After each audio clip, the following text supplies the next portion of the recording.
immediately I'm so overwhelmed. I don't even know what I'm thinking, but the only thing I'm really thinking is, oh my gosh, did I just sit down next to the other woman on a plane? And that's when she says, yeah, John has been my boyfriend for over 2 years. I was the other woman. We've only been dating for 7 months. I was the other woman. And just to clarify, by this point, the plane hadn't even taken off yet. We were still on the tarmac when we figured out we were both dating the same man.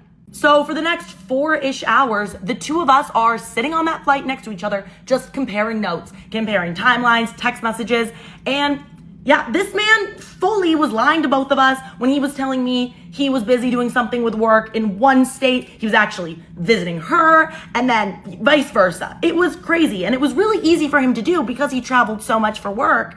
He could get away with having 2 girlfriends, and neither of us had any clue about the other. And it also made us think, how many more are there? Because it feels like there's probably more than just us.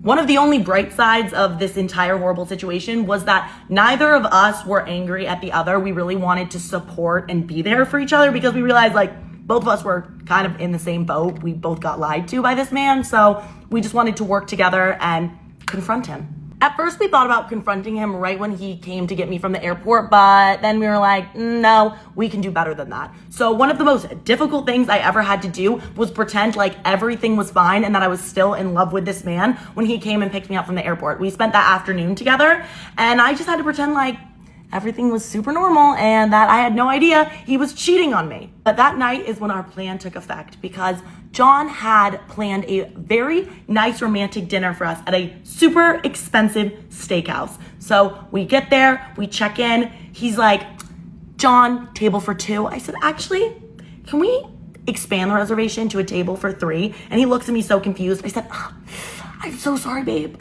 I forgot to tell you, I invited my friend. She didn't have any plans tonight, really wanted to come. So I was hoping that it would be okay if she joined us. And him trying to be so accommodating. He's like, of course, she's more than welcome. Yes, table for 3.